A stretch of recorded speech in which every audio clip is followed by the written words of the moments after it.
If you want to improve your skills, then go to the Pokemon Academy. In the classroom, you can learn basic and advanced techniques to help you beat opponents, like weather changing, status problems, and how to hit moves like fly or dig. You can also go to the library. I hang out there a lot in this game. You can check Pokemon by type.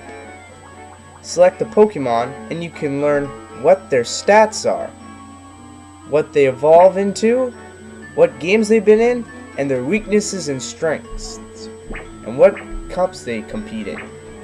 You can also sort by name as well.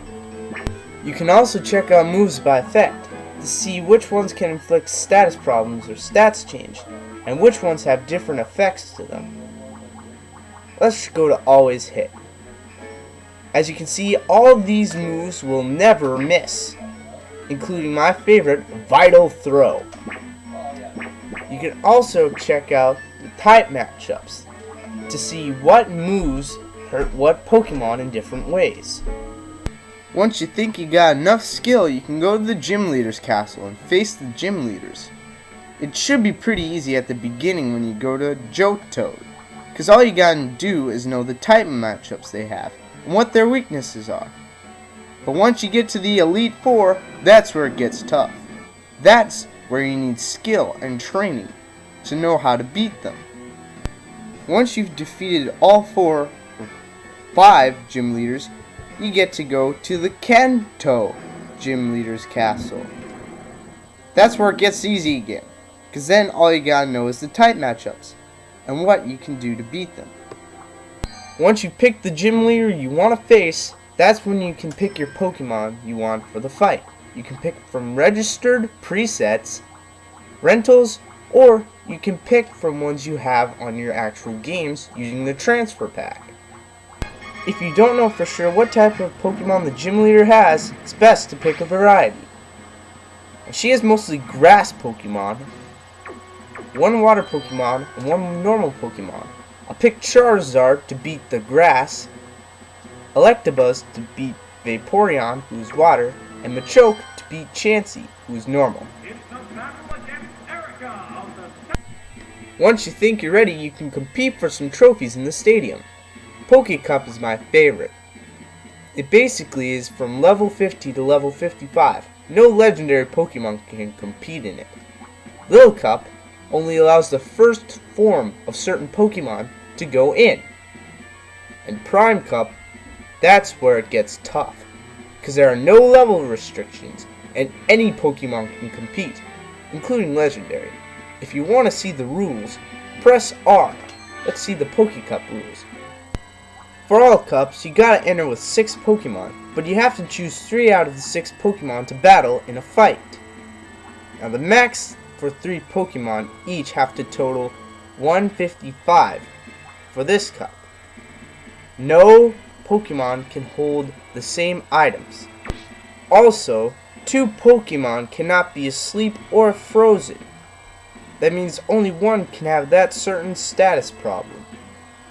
And if both the trainers are down to their final Pokemon, they cannot use moves that take both the Pokemon down, like Self-Destruct, Explosion, or Perish Song. In Pokecup, you can pick Pokeball, Great Ball, Ultra Ball, and Master Ball. I guess these are some sort of difficulty types. Same with Challenge Cup, which I'll explain about later. Once you've selected the cup you want to compete in, then you get to pick your Pokemon from rentals, registered presets, and from the Pokemon games you have in your transfer packs. You pretty much get it.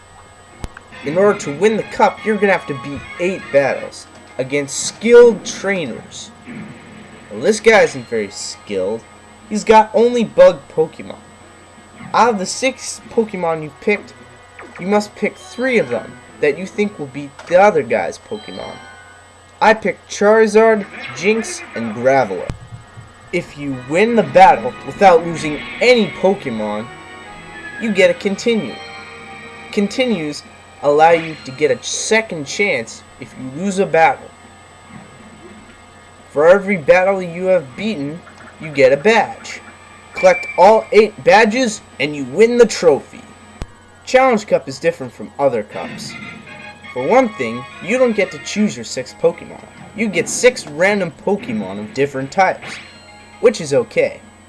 Also, the ball you pick determines what level range. For Pokeball, you get level 30. For Great Ball, you get level 45. For Ultra Ball, which I'm playing right now, you get level 60. And for Master Ball, you get 75 leveled. If you're tired of Pokemon battles, you can always play minigames with your friends. There's up to 12 minigames you can play, each with their own individual variety.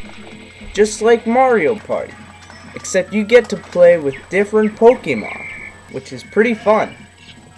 Once you get skilled at minigames, you can compete in Minigame Champion. Set the number of tokens and the level, and you're ready to go. Basically, the person with the least amount of coins rolls the dice. The dice determines whether the game is picked or randomly picked, and how many coins a person gets for winning the game. You can also test your Pokemon knowledge by taking a quiz.